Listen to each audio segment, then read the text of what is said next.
Hello, everybody. I am Simeon Mordecai Bittman, chef of a small treatment center with about 4 folks in my kitchen. My name is James Gopp from Heirloom Fire, a fire-based catering company here in New England. And this is the Figuratively Feasting podcast, where we talk about food and everything surrounding food in hopes that our passion and love for food will spread to you. Today, we have the lovely Magdalena of Magdalena Events and Design. I have had the very good fortune of working with the lovely Magda over the course of many years and have had the chance of watching her business grow and watching her grow and seeing her dedication and focus deepen peripherally from the outside. Magdalena has a ton of experience that she used to build her own business, and frankly, she's one of the best. And I think James would agree as well. Is there anything else? She's pretty good. Yeah, she's pretty good. She's pretty good. She does all right. She does it all right. Yeah, she does all right. Thank you. Yeah, no, of course. I mean, for those of you who don't know, which might be a lot of folks, Magdalena and I started our businesses basically at the same time. We did, yeah. And Long time ago. A long time ago. A lot of incredible adventures in between here and there. And yeah, I mean, certainly I can say with full confidence that Heirloom Fire wouldn't be where it is without you. That's so very nice. Yeah, so thank you very much. I'm really excited to crack into some fun stories that you're willing to share with these people. And we have a lot of those. Yes, we certainly do. Yeah. But yeah, it's good. I think you guys are in for a treat. Yeah, Magda's the best. Yeah. And we're in a really great position here to tap Magda's brain about the business and how best to operate within it, and also to get her thoughts on where this business is going, where are events going in the future. Yeah, right. It's a weird time, as we all know, and I feel like we say that at the beginning of like every podcast. Well, it's a weird time, man. Yeah, no, it's a but weird it really time. is. You know, I mean, it's changing, and tonight, you know, at this point in time, when everyone is watching this, we will know who our president will be. I mean, tonight, here we are. Yeah, I wonder what's going on right now. Is the world falling apart out there? Well, hey, I'm completely content in our little bunker right here. Me too. Our Aperol spritzes, yeah, or this is Campari lovely. spritzes Yeah. that Magdalena threw together. So, Thanks, Magda. Yeah, absolutely. Thank you. I'll make more. Perfect. So where do we want to kick this off? I would like to kick this off by envisioning Magda as like a little girl running around. Oh my God. Can we do that? Can you paint the picture for us? Where are you? Where am I as a little girl? Yeah. I'm probably spending a lot of time on my grandparents' farm. That's what I always wanted to be, like every single summer, winter break, every holiday, every weekend. I wanted to be with my grandparents, with their pigs and with their chickens. Really? Yeah. That's awesome. Yeah. I really love the country, so yeah. Just running around behind my grandma and just feeding the chickens. It was like the best thing ever. Wow. Yeah. Did you watch those chickens and animals go through the full process Absolutely of life, everything. the full cycle of life? Yeah, yeah, all the way till the end, yeah. Wow. Were you dissuaded at all by that? No, not at all. It was always, you know, when the pig was being killed, it was always a big day. The whole family would come, and I remember, you know, I did remember the pigs crying, but then it was just honoring their lives right there at the farm. They had amazing lives, and they were treated very well. There was only like probably 10 of them, but it was. Do they have names? The cows did. I don't think pigs did. Did they raise the cows for meat or for milk? For milk. For milk. Yeah. Okay. Yeah. But let's start even so everyone gets the full context here. You're talking about communist era Poland. Yes. It's very different from anything most of us that are listening to have ever experienced. I mean, I remember you telling me a story. I don't want to speak for you, but you would tell me a story of having to wait in line for food rations, right? Yes, we did food rations and everything else. Like, let's say, even if the furniture were coming or carpets were coming to the store, there was always a line. Somebody would always hear about it. And they will line up and wait 24 hours. And then at the same time, let's say there was a delivery to grocery store, and my mom would put me in a line to grocery store, and she would go somewhere else. Yeah. And then she would catch up. But that I remember standing in those lines to get things, and then I remember those stores having nothing on shelves besides like, you know, vinegar or just basics.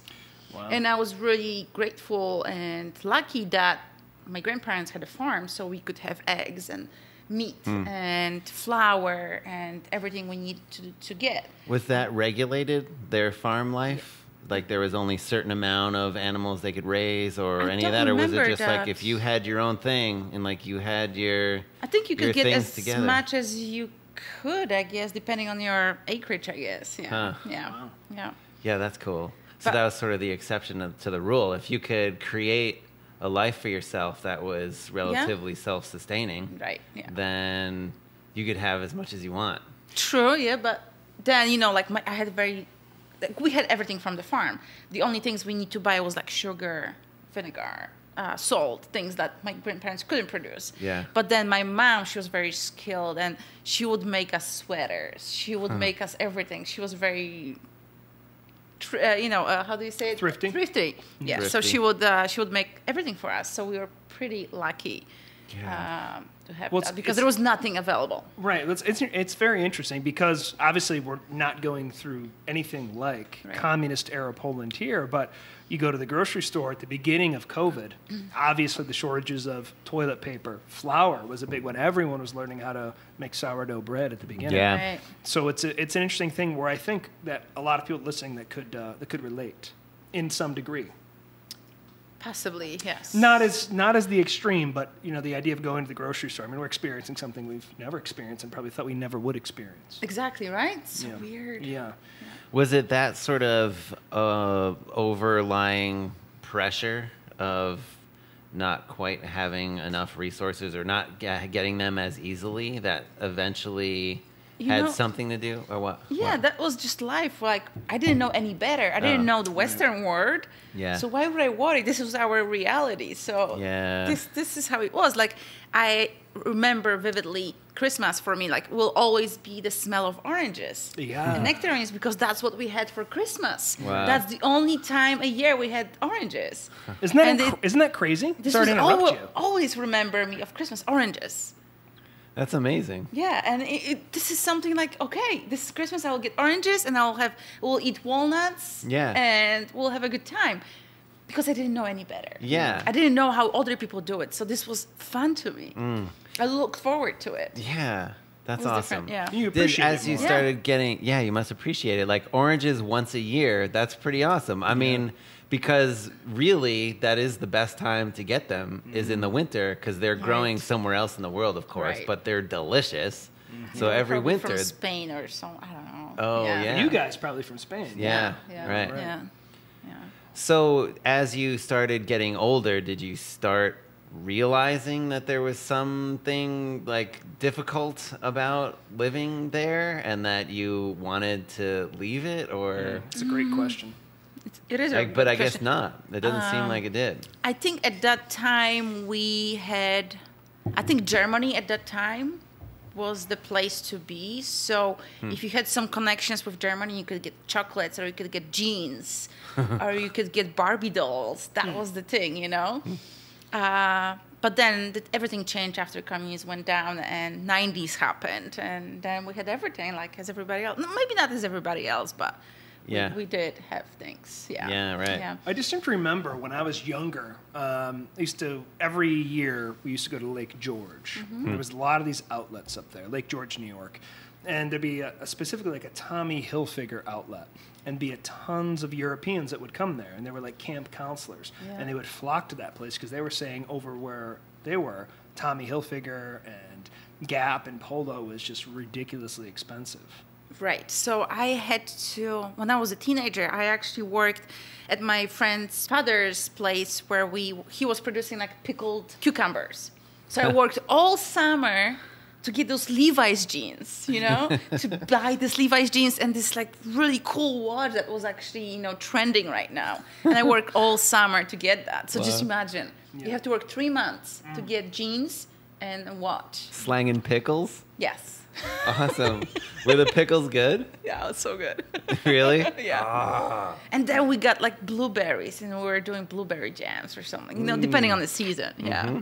It was fun. Oh, it's so cool. I mean, I hope you don't mind sharing too. Sorry, we're jumping around a little bit here, but one of my favorite stories is, you guys in your family making all this crazy alcohol, like the stills. Oh my God, it was illegal. Yeah, of course, hidden in the barns, like in the hay, right? These big, beautiful glass stills. Giant glass stills, and I would watch this brandy just dripping. Those little intricate glass things. Whoa. It was awesome. Yeah. My grandpa used to make a lot of brandies and I can attest. I've had a few, and they're I still really have special. those. I have they're very special to me. My grandpa passed away many years ago, but I still have those little brandies he made, like those little crafts that I treasure. And I smell it sometimes just to remind me of those times. Yeah. Oh man, that's so awesome. Well, So as you got older, you eventually, obviously, made the decision to move to the States. right. Did you come here first from Poland? Or did you go anywhere else? No, I came from Poland. Straight from Poland, yes. Wow. Yeah. What spurred that decision? It's a long story, but just to keep it short, Yeah. when I was probably maybe second. Okay, that was good. Thanks. Bye. I'm just kidding. I'm sorry. Go on. When I was probably in second, third grade, it was my dream to learn to speak English. And at that time, post-communism Poland, they only taught us, German and Russian. Yeah. But it was my dream. So I think it was the fourth grade when my parents found a private teacher who would come to my house twice a week for an hour, and he would teach me English. So then I remember my father used to go to America all the time, back and forth. But then I was in high school, and I still really wanted to speak English, and I was just so fascinated by the whole idea of being American or just the life over there. Huh. What was your dad doing in the States? He was just coming here to support the family. But then I went to college. I was in law school, and I hated it. I hated it. Law school. Yeah, 2 years in law school, and I remember my sister went, beginning of summer, it was in June, my sister went to visit my father in the States. And she was calling me every day, Magda, please come, I want you to come. And I'm like, you know what? I hate this school, fuck it, I'm just gonna go. Awesome. So I bought a ticket in September and I flew. But I did go there because I had few things I really wanted to do. I really wanted to go and see you two playing live. Freaking you too. Yeah, I knew I couldn't do it in Poland. And I was like, you know what? I really want to do it. And then I really wanted to go to college in New York. So Did you know what you wanted to study, or you just wanted to go to college? I did know. Yeah. I want to be international relations, ambassador or working in the UN and... So I did go to college, and I graduated with international relations. But then the more I learned about the industry and you were working the at the politics, industry while you were at school. I did. Or I you took were some working in internships. Yes. Gotcha. And the more I learned, the more I hated it. I just hated the bureaucracy. I hated the whole politics of it. So I just didn't pursue it. But I did graduate with that. How disappointing that must have been to invest all that time. But I've learned a lot. And it was such an adventure to be in American college as opposed to compared to Polish college. It was a huge difference. In Poland, I would be math. I would be probably C-. Here I would be A+. And I felt a genius. Yeah, that's great. Yeah. Bunch of idiots here. No, basically. The bar is really that's not low what I'm trying here. To say. Yeah, but I just felt good. And it was a little bit easier than being in college in Poland. So I kind of enjoyed it. I liked it. Well, that's great. And people give you two so much shit about when they gave everyone that, that album on their phone. What a shame, those guys are on top of their stuff. I remember they were, traveling around New York City in the back of a flatbed truck, just performing concerts live in the streets of New York City. And can you imagine that one fatal misstep? They produced an album, they just wanted to give it away to everyone for free, and everyone's like, F you. I don't want you on my phone. It's that's, it's a bummer. So when you were at college, you were also waitressing. Yes. Yeah. So in you New were York. Yeah.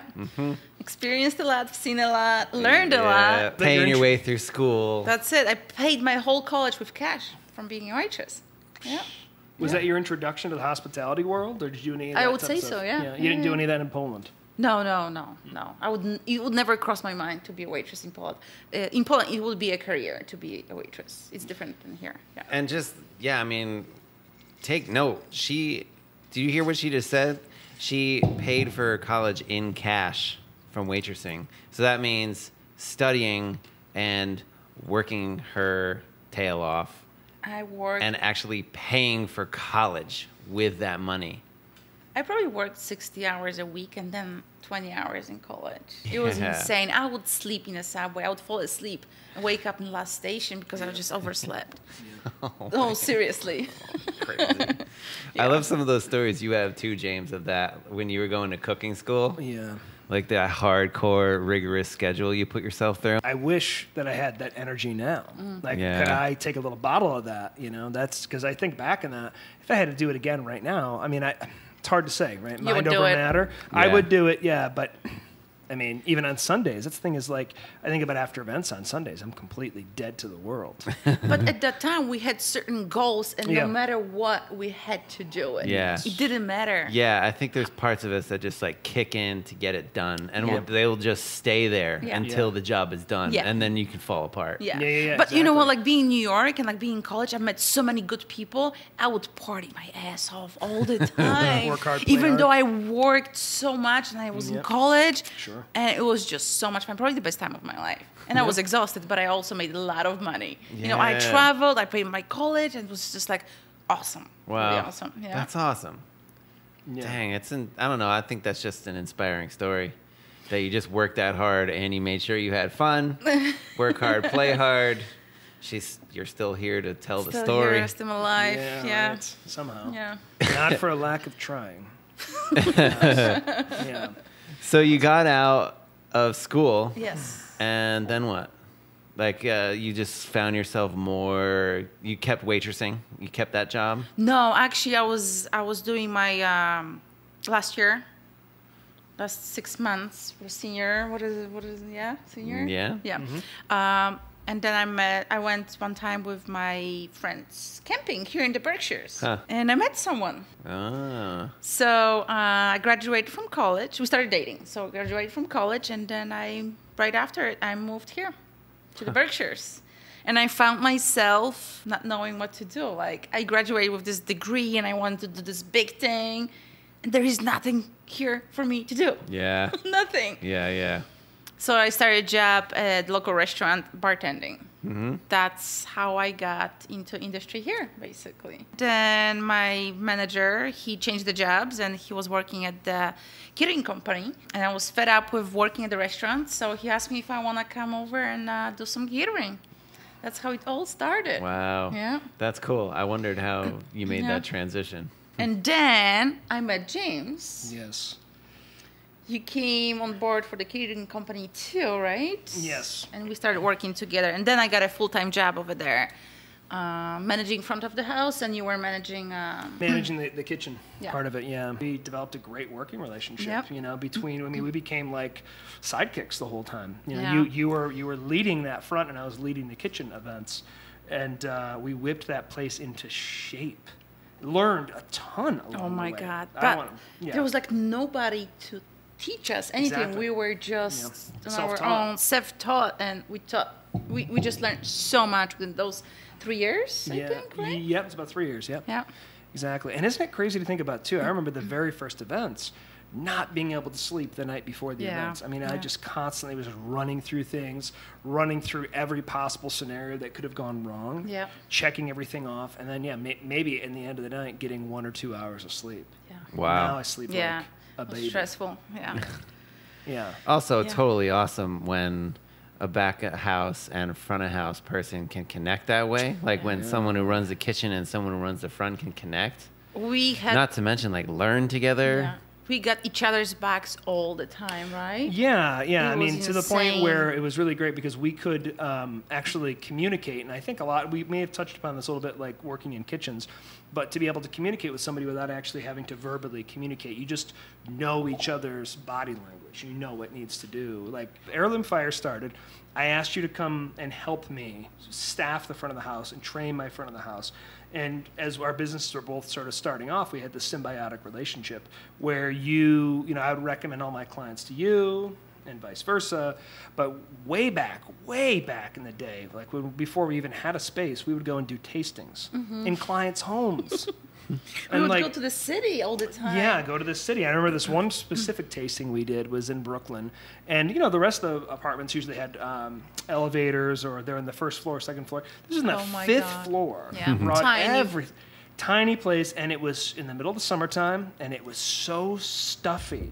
And we were like, at least, I mean, I was probably sweating and huffing heading up the stairs, and we did a tasting. But that was always the cool thing, is that we were able to meet people, come into their home turf.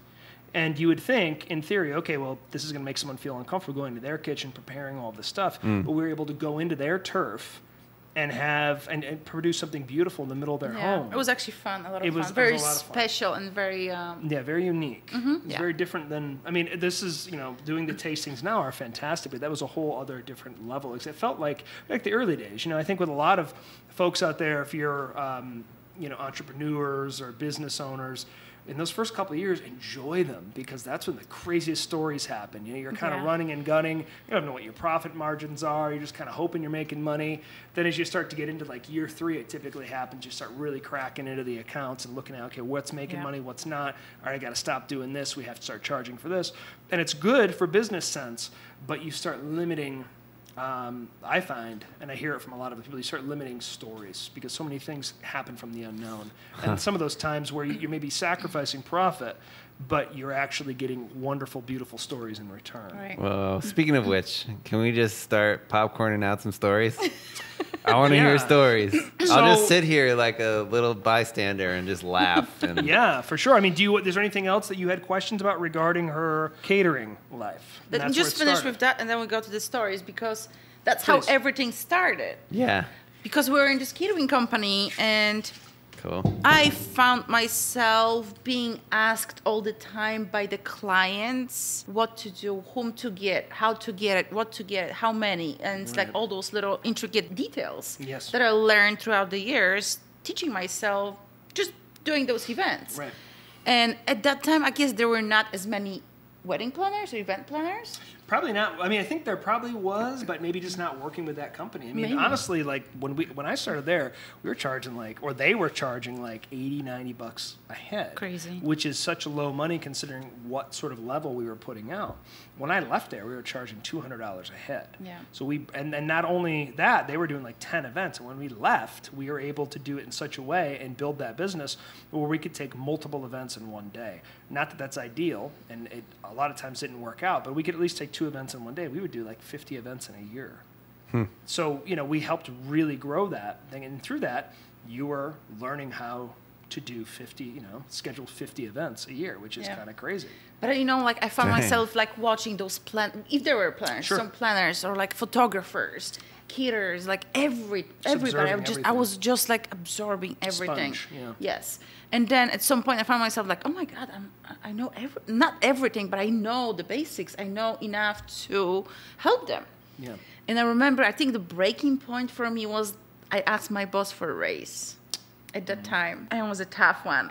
And I think I got maybe 25% raise. And I was so pissed. So pissed, because I put all my heart into this company and developing myself, learning and everything. And then I said, you know what? Fuck it. I'm just going to quit and open up my own business. Nice. Because I'm too smart for this. I'm wasting my time here. And I already developed those connections.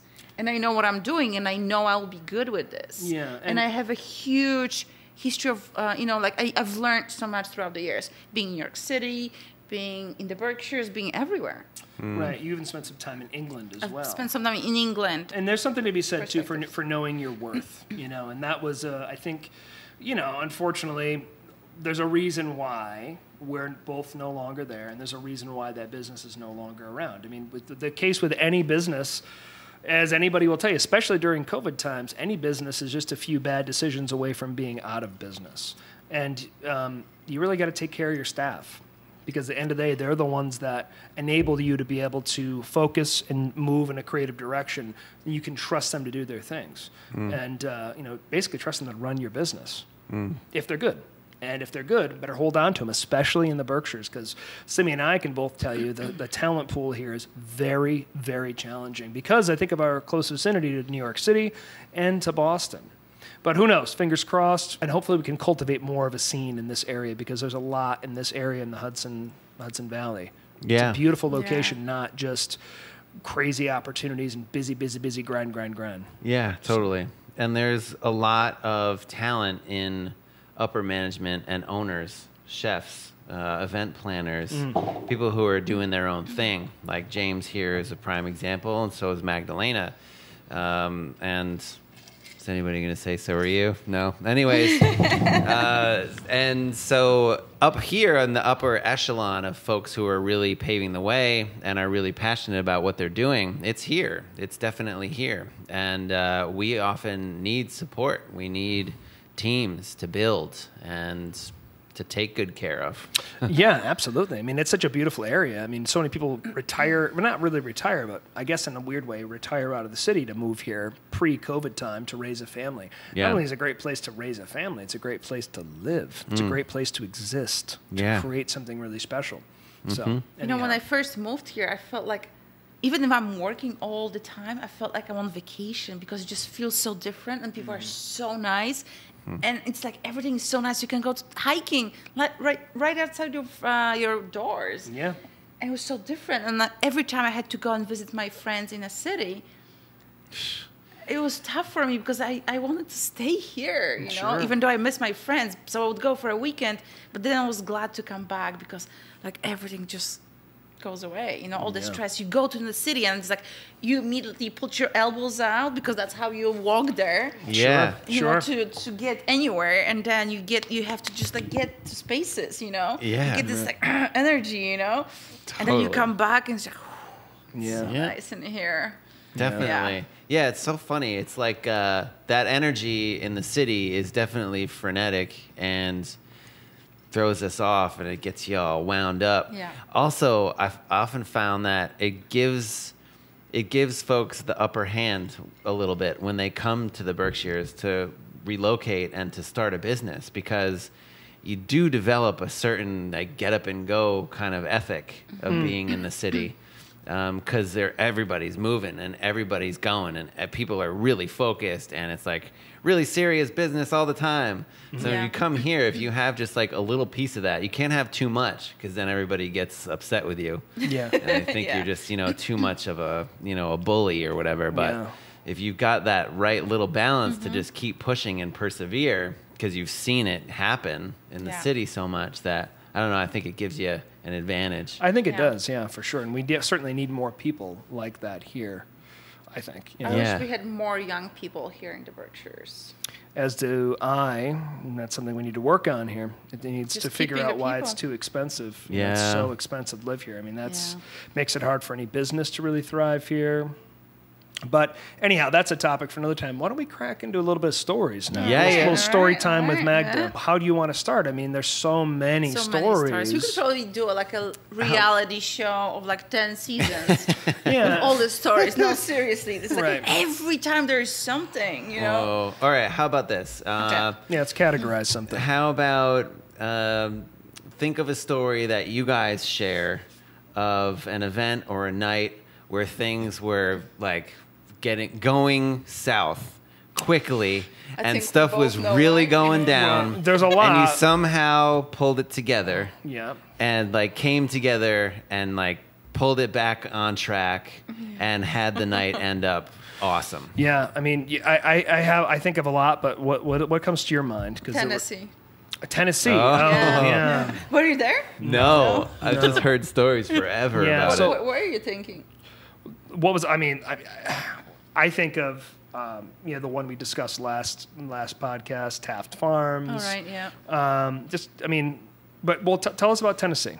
Tennessee, I think yeah. you should start with telling about Tennessee. I mean, there's so much to talk There's about. Canada, Like, where do you too. want to start? But Yeah. I mean, Tennessee is like we were driving down. We were talking about the truck too. Truck and the chicken night? Yeah. The rehearsal dinner? Yeah. So okay. You're going to jump in. Yeah, obviously, I will. But because this is about you. It's not about me, even as much It's as always I about you, Jim. want it to be about me all the time. Always this. about No, him. I'm kidding. He's like caresses the Yeah, microphone. it's like like, he's caressing himself. this is my handle on the world. No, so Creepy now. A little creepy, yeah. Tennessee was insane. So, okay, let's preface it though. That was 2018. We've touched about this in other podcasts. It was we insane. Yeah, well, we, you know, but and you were, well, yeah, we were in, before Tennessee, the week before Tennessee, 4 days or so before Tennessee, we were in Maryland. Magdalena was there for that as well. But you were there for that, Simeon, and that was insane. Yeah. And that was a super quick turnaround. Like, we flew down. We had to fly down to Tennessee, and we had to get all the gear cleaned up and everything else. And that truck had to be out of the Berkshires. So we came back on Sunday morning. The 300-person party rained for 2 weeks straight. It was insane. It was like mud. We were Mud up to working your in mud. knees. Up to your knees. It was unreal. Remember? People were like losing their boots in the mud. Yeah. They just get sucked out. Yeah. Yeah, it was that horrible. And that was rugged. Yeah. But for me, though, considering that was our second event of the season, the first one we did was in Williamstown. It was like in the Williamstown, Vermont border. Were you there for that? No.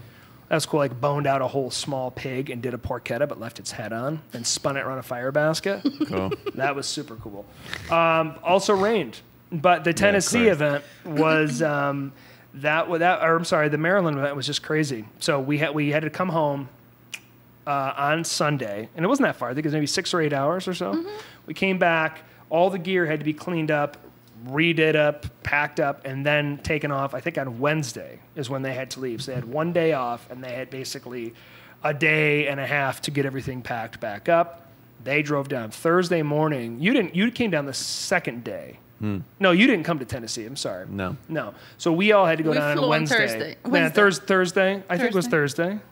No. Wednesday. We flew Wednesday. So meanwhile, while all that's happening here in the truck kitchen is driving. and the truck and all that, what are you doing to get ready and get prepared? Good question. We're just partying.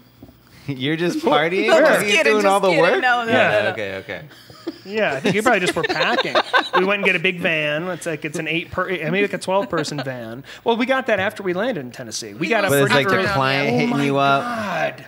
You know what happened that morning? What? I picked up you and Catherine. Do you remember that? Who's Mike? No, we all flew together. We did, but I remember, and this is a bit graphic. I'm sorry. I don't know what happened. The night before, I think I had 2 beers before I. Oh my God! Do you remember this? Yes, we are driving to the airport down in Hartford. Yes, and we're driving, and it was you, me, and Catherine, right? And all of a sudden, like, I had 2 beers the night before, and it might have been just the nerves of like the craziness and the lack of sleep. I'm driving with you, and I said, Magdalena, I said, I think I need to pull over and get sick. You're like, well, go ahead and do it. And I went and did that, and I felt so hungry. I had 2 beers the night before. Sick of something. Something happened. You had this like disgusting burrito breakfast thing.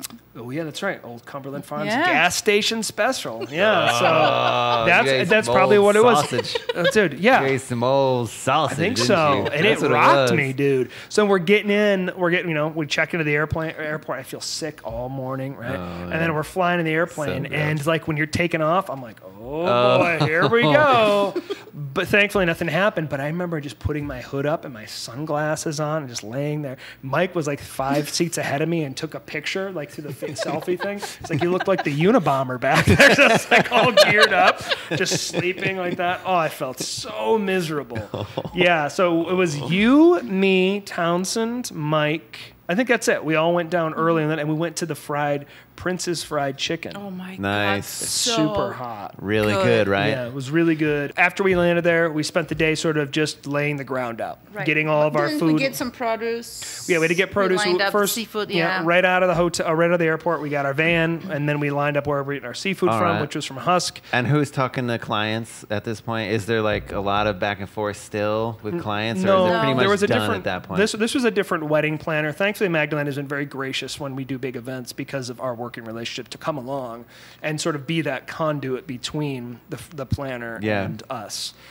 because she just knows so well and she's a true ace. So, of course. So we had to go pick up seafood at a restaurant. We went to Husk. It was amazing. And then we had to go a bunch of different places. Sean Brock gave me a bunch of like awesome locations to get beef from and all this stuff. So awesome. Went and did all that. We did the rehearsal dinner. So thing was, I'm sitting there waiting in this golf cart. Now this is like to date the longest, or at that time, the longest event we had done from home base. The guys drove down, 17 hours driving. I'm sitting there waiting in a golf cart, waiting, texting with the guy in the passenger seat, Mark, like where they are. Then all of a sudden I hear him coming down the reefer, and I'm like, oh my God, I felt so excited, right? We did the whole rehearsal dinner. They wanted to just do a real simple fried chicken situation too. Beautiful chicken's been brined for 2 days. Fried in cauldrons over the fire. We're in the South, so you have to make this. You gotta make it proper. Expectations are really high, really high.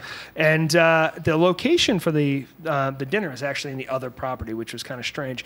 But so my sous chef and I are down there figuring that stuff out. Come back, and the dude that was working used all of the flour. How? I don't know. We had a lot of flour, so we were out of it. Yeah. I heard this story. And so. Yeah, we're like, well, what are we gonna do? So Magdalena, can you go out? How did it go? I don't. That part's a bit foggy to me. You asked me, can you get 20 pounds of flour? And we are in the middle of nowhere. And it's late now. We're talking like 2 hours before the event, I think. Yeah. Right? Yeah, something like that. And it's late. Most stores are probably in the middle. Yeah, middle of nowhere. Middle of nowhere. There's no middle of supermarkets. Tennessee, nothing. Yeah. Franklin, Tennessee. Yeah. And this is it. Here it comes. This is what it takes. This is what it takes to make it happen right now. Take notes. Here we go. Take notes. So I jumped into the van. Yep. And I don't think I had any cell phone service. I just drove straight. Like the roads I kind of knew. So I drove to this store that looked like a gas station, right? We passed it by. So I thought, this was the closest store. So I was like, maybe I can get some flour over there. I got in there. It's closed. I'm knocking on the door. I'm banging on the door. Nothing. It's closed. And I hear this lady, she has a house next door, and she's like, can I help you? So I explained to her the situation. We're doing this rehearsal dinner. We are short on flour. I need 20 pounds of flour. Can you help us?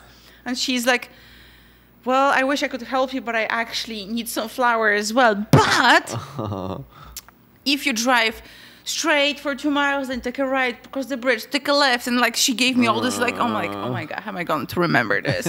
But she said, you'll find this little town, and there's this place, looks like nothing, just go in there and ask for it. Okay. So I drove. I don't know how I found it, but I did find it. Yeah, which is also an amazing feat because, when you're under stress like that and time and all of that, and you have no idea right where you or are, left? you gotta listen and take in instructions like that. Oh man. So I'm driving to this little town, Yeah. and I see this. What did I see? Oh, I see this a deli. Almost like a store, but it looks like a venue for bands, but it also looks like a restaurant. So I just stopped there. It must be the place, right? Yeah. All the people are going there, so that must be the place. So I walk in, and it's this little buffet place, and there's shelves with grocery store, and there's a band playing. I'm like, where am I? What is this? What is this? So I go into those shelves, I dive in, I don't see any flour. No. So I go to the front desk, those ladies who I guess get cash for all this buffet thing. And I explained her situation again, that we are doing this fried chicken, it's rehearsal dinner, I need 20 pounds of flour. And she's like, let me see what I can do. She runs to the kitchen, and she comes back with 25-pound bag of flour. 25-pound bag. Giant bag 5. of flour. Amazing. Yeah. Pretty amazing. And then she's like, what do you want to pay for it? I'm like, whatever you want me to pay, I don't care. At this point, we'll pay And $500 she's like, $17. I'm like, okay. And why'd you charge me $50? You gotta make a I little have money to. on it. Yeah, well done. No. Oops. But on a side note, that's what I've always appreciated about Magdalena, which I've never. That's something I don't know if that comes back from your childhood, the way your mother had instilled being thrifty. That's cool. Yeah, I was hoping we'd get back around to this. And that sort of upbringing How'd you- that, just making it happen no matter what. And there's been countless amount of times. Way back at the other catering company, when the rentals, nobody was checking rentals. It was like the Wild West. And the rentals were not being properly checked, and we'd be missing bowls, pitchers, etc., whatever. You would disappear and materialize with exactly what we needed every single time. So, and also with a smile on your face. Literally, literally, heaven forbid, we don't ever want this to happen, but the tent could be burning down behind her, but she had a huge smile on her face. Oh, what do you need? Oh, it's fine. Don't worry about it. Are you good? Good. And that's how it goes. I guess you. That's a gift, and you don't. I don't think you fully understand that. That's a very rare. How'd you talent. get that? How did you get that? You know, as a child, we didn't have many toys or anything like that, so we had to make our own toys. You know, we had this, like, sometimes once in a while somebody would bring Russian dolls or whatever. It was just like the toy. matryoshkas, like the little cups things. Or just like these plastic dolls that didn't do anything and didn't have eyes, or you poke their eyes. And just, Why would you poking their eyes? oh. She's weird because she's weird. Yeah. So anyway, you have to make your own toys. So we very often would make our own toys, especially at my grandma's farm. It was like endless. You could get anything anywhere. So me and my sister would build, like, we would take bricks and we will build like little stores or like banks or houses, and we would just play the game, you know, and leaves would be the money, and you would just learn how to do things, you know. Nothing is impossible, and your imagination, I think that's what it is. Huh. Yeah. Well, Can make wonders. Wow, you know? that's interesting. So would you say that doing the kind of work that you do enables you to still in some way use your imagination? Absolutely, yeah. There is no such a thing like, oh, this is impossible. Like, everything is possible. You just have to really think about it, you know? feels like in a lot of ways, I think the key to happiness is chasing our childhood. Maybe it is. The happiness that we were able to obtain. And, you know, when you sit down and have a meal, you're reminded of an experience that you once had. But being to you think of what true happiness was when you're a child, it's very simple. And to me, that kind of brings back to Christmas and the smells of orange or whatever, right? So when I was actually here in the U.S., I would make my own, like, Christmas ornaments.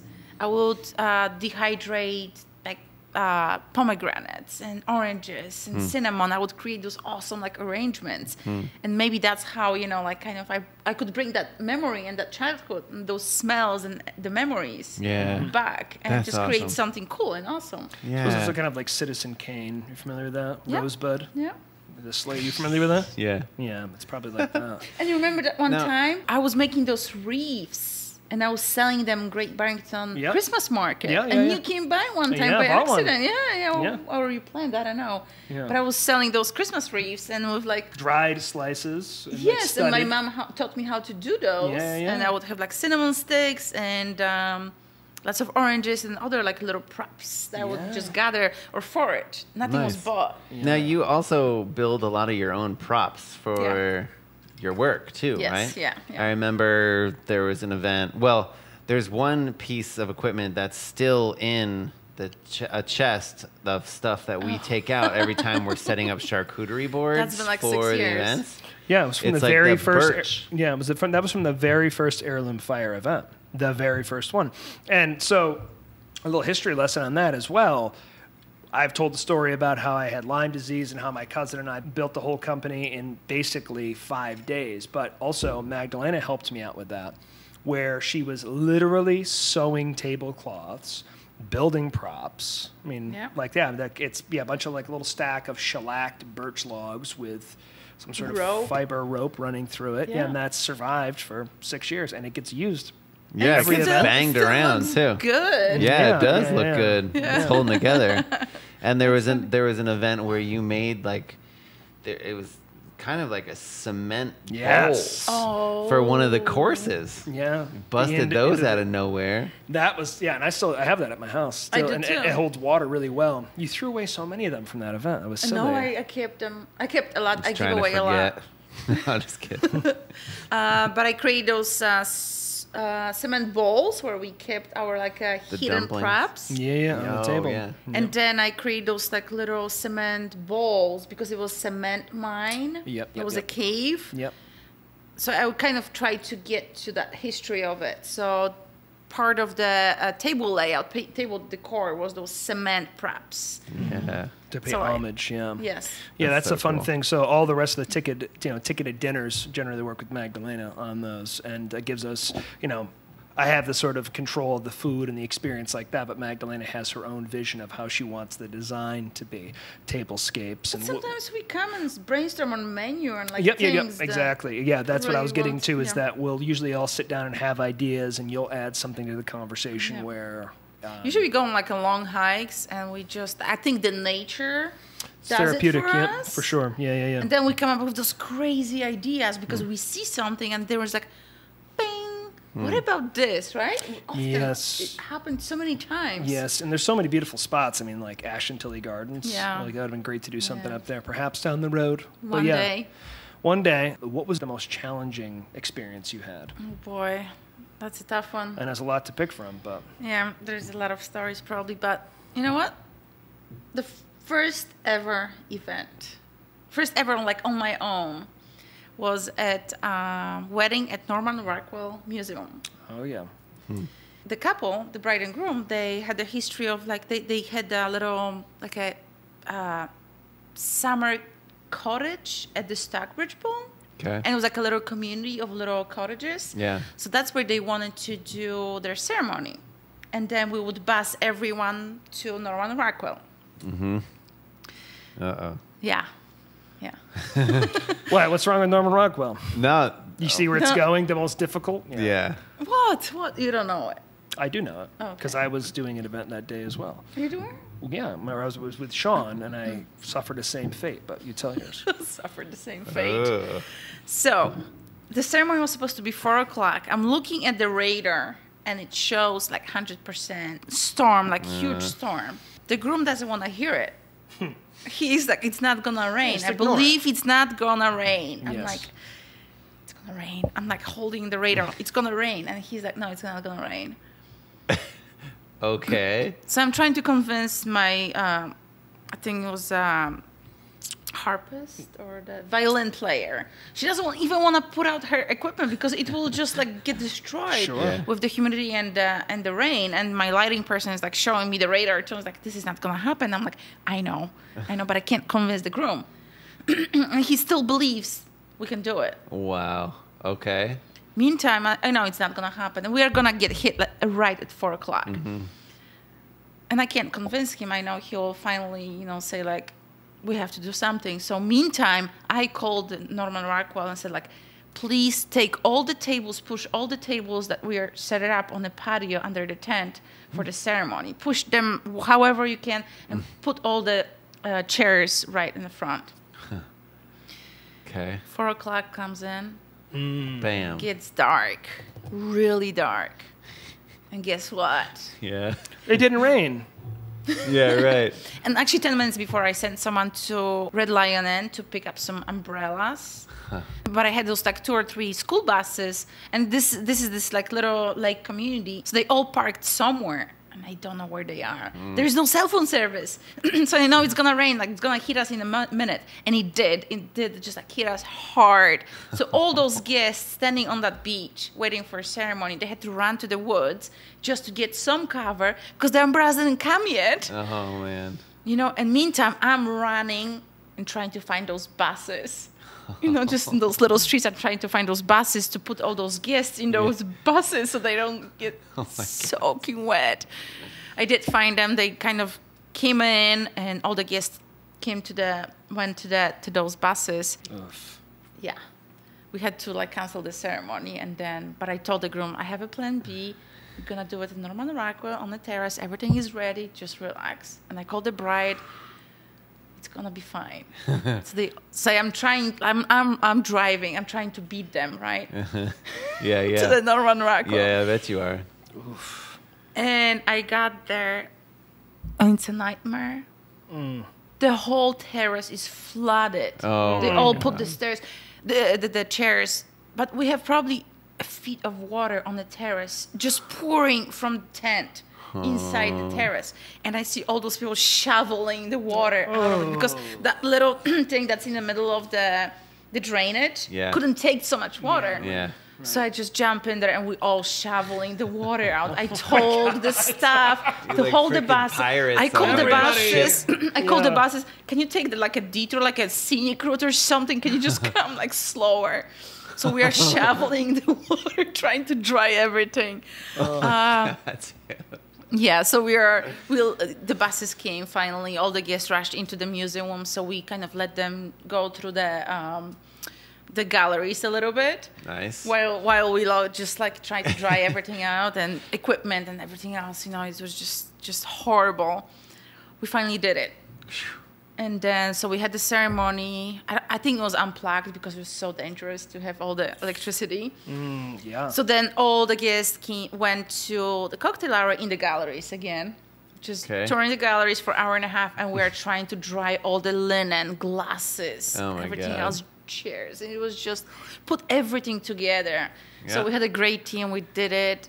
I don't know how we did it, but that was my first event. And, Perfect. That's Your like the inauguration. perfect first event. Though. I don't think the bride and groom know the back of the story or will Good. ever know. Wow. But Perfect. Yeah, they shouldn't, but hopefully it's been time enough so Yeah. that maybe if they're listening, they would appreciate it. Yeah, that's crazy. So, all right, now we've gone through those things. What is a particular event that you're really proud about, or something, an accomplishment, with That's your a professional career? Very good question. There's so many good events and awesome clients. It's really hard to pick one event, but Sure. the one that comes to mind first, I guess, was last year's event at Gather Green. It's in Hudson Valley, Coxsackie. Oh, yeah. This couple, they were amazing. So they spent the whole life, like childhood camping, like me. We've met actually in Hudson, and they told me about this, like their childhood, the stories and everything else, and how they loved the movie The Moonrise Kingdom. Yes. Have you seen that movie? What a great movie, oh my God. So they want to base the whole wedding on that movie and their experiences camping as kids. And one thing that the bride really wanted, to surprise everyone with bouncy house. Oh, okay. Nice. Yeah. But they also have this amazing thing that they want to do the Moonrise Kingdom, kind of like a memory tent.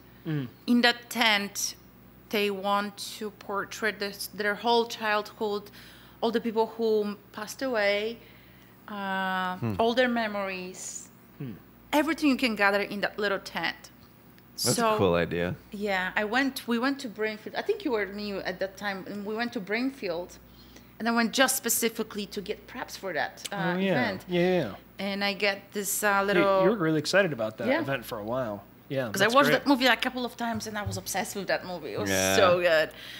So I tried to match all the props as close as possible. So I got this little cut. I got almost exact same table, those little lanterns, like those little props. So Is this a Wes Anderson movie? yes, Must be, Yeah, yeah. yeah. Okay. Kind of quirky, but Yeah, really there's like cool. two kids, right? Yes, it's they kinda run like away. a love story, sort of. Yeah. And it's They're real like cute. pre-teenage years. Yeah. Yeah. First in love Mhm. thing Yeah. happening. Yeah, it's a sweet movie. Yeah. So we did set up this tent at Gather Green, and I did all the props, and just they brought thousands of pictures, and I kind of displayed them all over the places, and they have those like little memorabilia and like Pendleton blankets and all those little things. And I was on Friday, I was setting it up in the morning, and her parents came in just to check on me.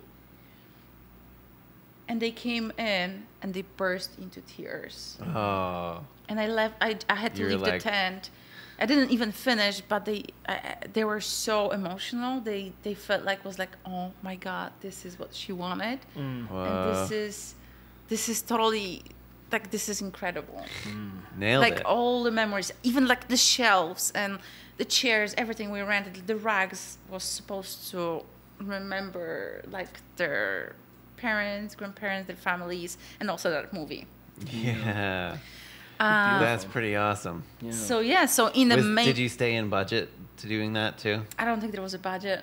Uh, That was a good thing. There was yeah, no budget. good thing. I think it's important to do something like that too, that you don't try, I mean, because that's just not, it's not a regular wedding. That's No. an entire experience, and you need to be able to just let the artist have the freedom Right. and obviously work with them for inspiration. All they wanted was really celebrate the family and friends. So they invited their 230 best friends and family. It was an exceptional wedding, and they we put this like banners in a tent that signify their love of cats and whom they want to be in the future, and everything else in that pavilion was supposed to be almost like when you go to the camp and you go to the where you eat Pavilion? canteen. Yeah. Like all those tables, like long tables, Yeah, and there yeah. all the kids sit there.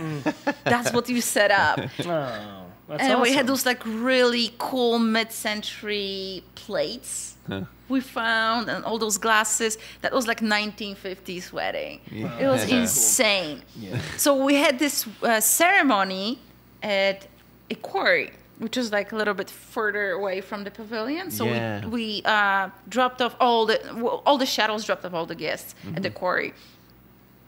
And the quarry, you've seen it. It looks like almost like you will land in the Mars, right? Yeah, we Yeah. did It's an Like event there. black shell Yeah. everywhere. Yeah. Little hills, just so like deconstructed. Yeah, and it looks there's, like nothing else, Yeah. really. It's a I really feel like unique it's space. like something on the moon. Yeah, it feels like like a different planet, truly. Yep. So cool It's there. beautiful. Yeah.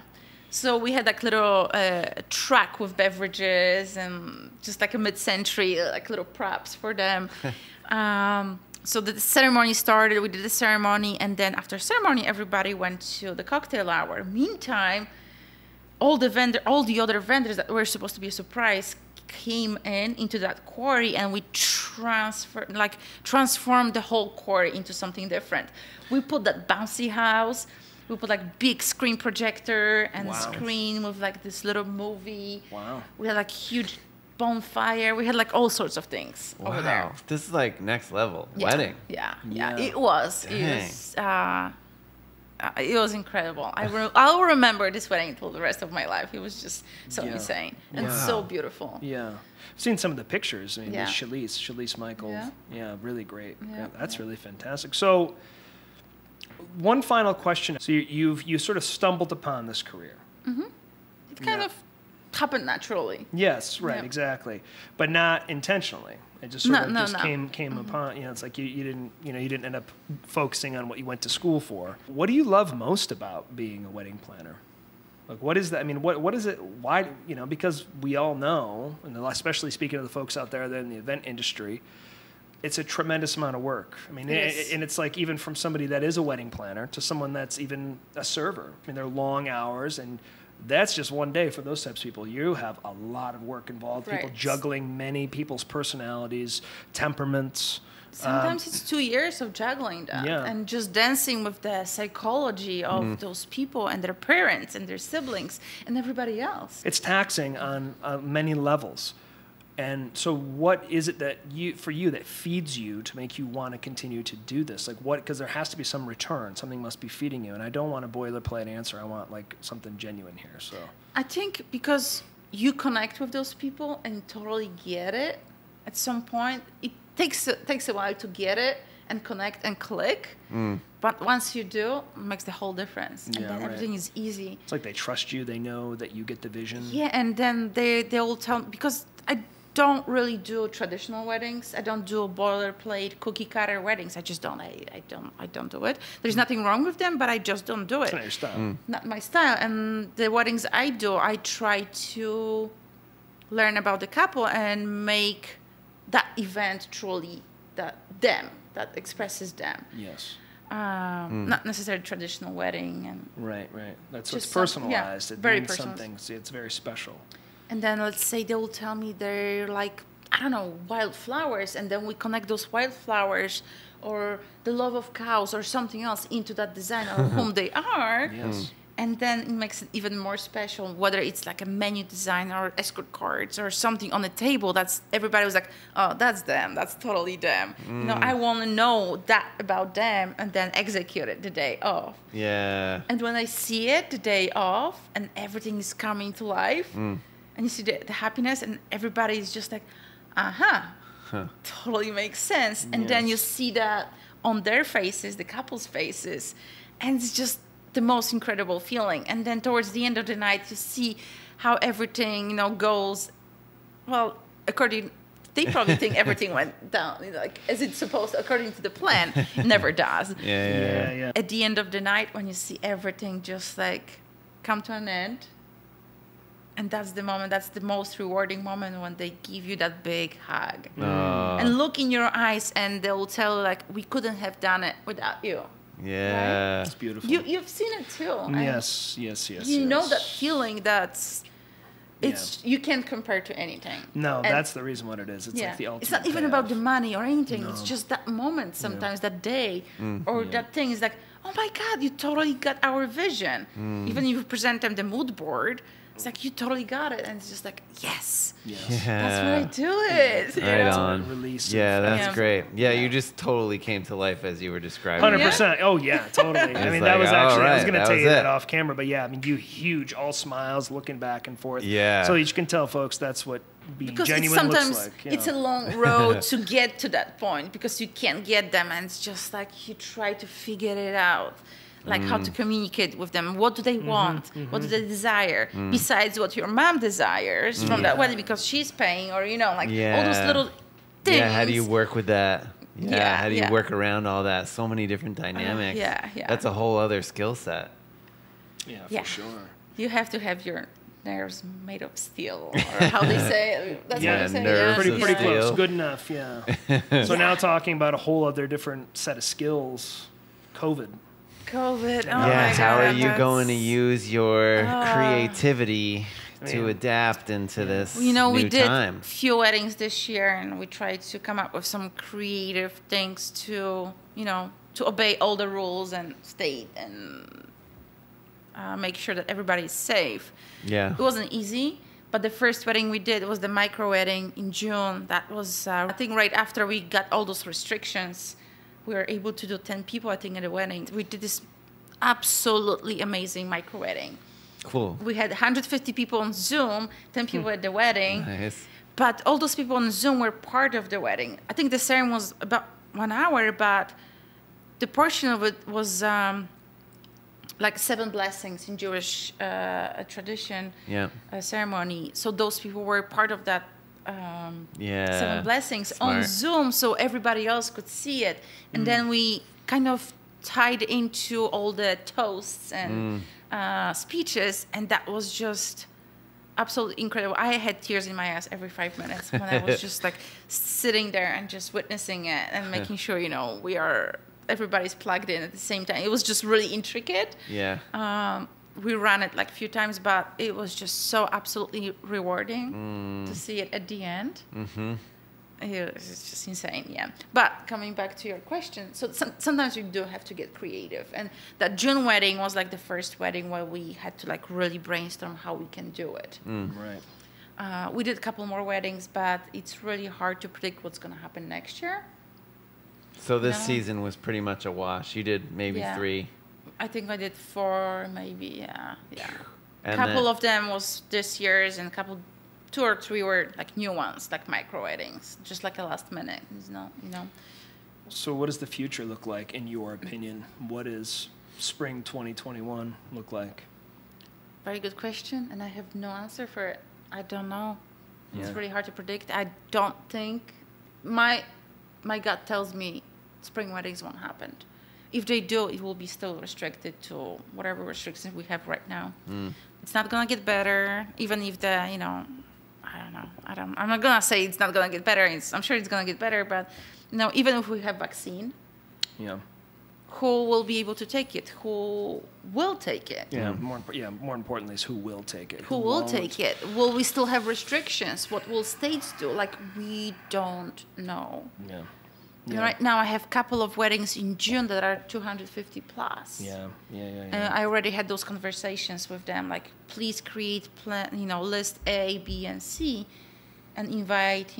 We have to invite everyone, but maybe let them know. But we don't know if you can be part of it. Yeah. We still love you. We still want you to be part of Yeah. it. But you're the first ones to go when it comes Yeah, time. exactly. In the nicest way Yeah. possible. And I'm We love really you. cautious about, like, do I want to take more weddings for next year? I know. All Because right. so much postponed from this year to next year, and I still have to pay my bills. I Yeah. have to think about that, the business, how will I survive if 10 of my weddings postponed to next one, and I only take 14 a year. So really, it's really hard. Yeah, right, exactly. And then it's just, I mean, it's hard to think. And then what is the pivoting the way to handle surviving. You know, if you can't have events, and what restaurants are doing. I mean, Massachusetts just yesterday, right? Yep, changed all the regulations again, kicked everything down.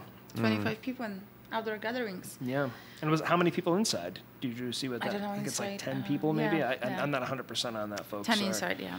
Yeah. So we'll see.